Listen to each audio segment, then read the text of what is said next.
दोस्तों नमस्कार। मैं परशुराम सिंह और आप देख रहे हैं सच का प्रहरी। दोस्तों आज मैं जो स्टोरी लेकर आया हूँ वो बीजापुर पत्रकार हत्याकांड से संबंधित है। बस्तर का एक युवा पत्रकार जो एनडीटीवी में काम करता था, प्रतिभाशाली था, उसको अपराधियों द्वारा, उसको भ्रष्टाचारियों द्वारा मौत के घाट उतार दिया गया। उसको मारकर अपने घर का सेप्टिक टैंक में दफन कर दिया गया, चुनवा दिया गया।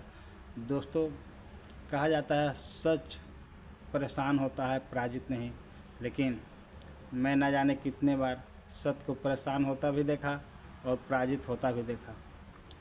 किसी ने कहा है, यह भी कहा है कि सत्य का पांव शैतान के सीने पर होता है। सच ही कहा है और यह साबित कर दिया। उस युवा पत्रकार मरकर भी साबित कर दिया। मुकेश चंद्राकर, जिसको सुरेश चंद्राकर, दिनेश चंद्राकर, रितेश चंद्राकर और महेंद्र राम टेके ने मौत के घाट उतार दिया, सिर्फ इसलिए उसने सच बोला था, उसने सच दिखाया था। उसने 120 करोड़ के सड़क निर्माण के भ्रष्टाचार को पर्दाफाश किया था और वह भ्रष्टाचार किया था सुरेश चंद्राकर ने अपने रसूख के दम पर 120 करोड़ का सड़क निर्माण का ठेका लिया था और वह सड़क 1 साल के अंदर भरभरा गया था, टूट गया था। 1-1 किलोमीटर के अंदर 20-20 गड्ढे हो गए थे उसमें। उस सच को उन्होंने मुकेश चंद्राकर जो पत्रकार थे एनडीटीवी के, उन्होंने दिखाया था और जब दिखाया तो यह हेडलाइन बना और उसके बाद सरकार ने इस समाचार पर संज्ञान लिया और सुरेश चंद्राकर को उस सड़क को दोबारा निर्माण करने का आदेश पारित किया। दोस्तों 1 जनवरी का दिन था, चारों तरफ खुशियों का माहौल था। लोग अपने अपने घरों में अपने फैमिली के साथ, अपने दोस्तों के साथ खुशियां मनाने में मशगूल थे। यहीं पर सुरेश चंद्राकर का भाई रितेश चंद्राकर ने फ़ोन करके मुकेश चंद्राकर को एक अड्डा पर बुलाता है, एक जगह पर बुलाता है। चूँकि पहले से आपस में इन लोग का परिचय था और बोला जाता है कि इन लोग दूर के पहचान वाले भी थे और रितेश चंद्राकर था, उससे मुकेश चंद्राकर की अच्छी पड़ती थी। हालांकि वह सुरेश चंद्राकर का भाई था, फिर भी उसने न चाहते हुए भी बार बार बुलाने के बाद मुकेश चंद्राकर ने रितेश चंद्राकर के बुलाए हुए जगह पर जाता है। वह 1 जनवरी के शाम 8 बजे की वाक़या है।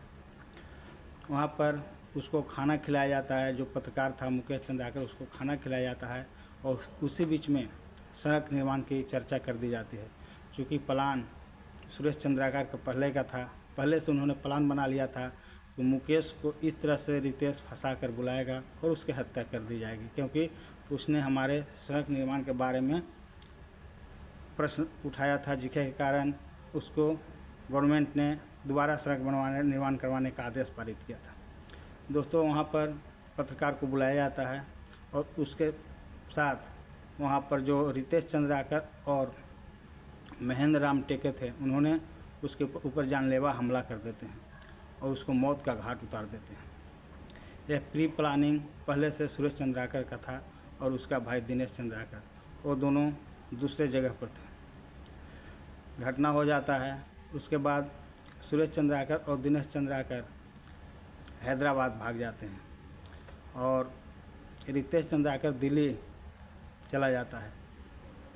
इधर दिनेश चंद्राकर और जो महेंद्र राम टेके थे, उन्होंने उस डेड बॉडी को चुनवा देते हैं, प्लास्टर करवा देते हैं।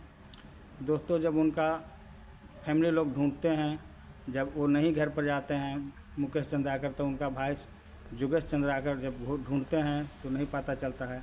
जब मोबाइल का लोकेशन अपने लैपटॉप से सर्च करते हैं तो वह सुरेश चंद्राकर का जो बाड़ा था, बाड़ा में जो उनका जो जगह बना हुआ था वहाँ का बताया जाता है, जहाँ पर वो अपने लेबर को ठहरने के लिए वो जगह बनाया था।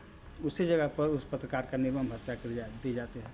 जब नहीं आता है, लोगों से बातचीत की जाती है, योगेश चंद्राकर जो पत्रकार के भाई हैं वो पुलिस चौकी में जाते हैं और वहाँ पर गुमशुदगी का रिपोर्ट दर्ज कराते हैं और शक संदेह की बात भी बताते हैं, सारा वाक़या भी बताते हैं। पुलिस सख्ती से जांच करता है, ना जाने कितने सीसीटीवी फुटेज वगैरह सब खंगालता है, चेक करता है। और जब वो मोबाइल का लोकेशन देखता है तो सुरेश चंद्राकर के बाड़ा जहाँ पर उन्होंने लेबर को ठहरने के लिए जगह बनाया था वहाँ का बताया जाता है। पुलिस गहनता से जांच करता है और वहाँ पर जो गिरफ्त में आते हैं उनको उठाता है, जांच करता है तो जल्दी का प्लास्टर किया हुआ एक जगह दिखाई देता है। जब वो उखाड़ा जाता है तो उसके अंदर उस पत्रकार का निर्मम हत्या कर दी गई थी, उसके अंदर डाला हुआ था वो सेप्टिक टैंक था। पुलिस उस डेड बॉडी को पोस्टमार्टम के लिए भेजता है। पोस्टमार्टम में पता चलता है कि उस पत्रकार का इन लोग जो ठेकेदार लोग थे बेरहम से हत्या की थी। मुकेश चंद्राकर जो पत्रकार थे उनके सिर पर 15 वार किया गया था, उनके गर्दन की हड्डी तोड़ दी गई थी, उनके फेफड़े को फाड़ दिया गया था, उनके लीवर को 4 टुकड़े में कर दिया गया था, उनके 5 पसली तोड़ दी गई थी। सोचिए उस बेचारों को कितना निर्ममता से इन्होंने मार मार के हत्या की थी, कुचल कुचल कर हत्या की थी। इंसानियत भी एक बार शर्मसार हो जाता है, रोंगटे खड़े हो जाते हैं इन हैवानों की कथा सुनकर। दोस्तों आज वो चारों पुलिस हिरासत में है, यह पक्का है कि उन लोग को जेल होगा। लेकिन दोस्तों यह अपराध हमारे देश में जिस तरह से पनप रहा है यह एक शोचनीय है, निंदनीय विषय है। इस पर हमें जागरूक होने की ज़रूरत है और कभी भी दुश्मन पर विश्वास करने की ज़रूरत नहीं है। यदि मुकेश चंद्राकर थोड़ा सा भी सूझबूझ से काम लेते हैं, वो उनके घर नहीं जाते हैं, उनके बुलावे पर नहीं जाते हैं तो आज वो शायद बच जाते हैं। लेकिन उन्होंने विश्वास किया और उनके बुलाने पर, उनके भाई के बहकावे पर बुलाने पर उनसे गए और वहाँ पर उनकी निर्मम हत्या कर दी जाती है। दोस्तों सवाल उठता है कि एक सच क्या इसी तरह से मारा जाएगा? आज मुकेश चंद्राकर मारे गए हैं लेकिन उन्होंने पूरे जनता की आंखें खोल दी है। उन्होंने बताया है कि सच को मारा नहीं जा सकता है, दबाया नहीं जा सकता है।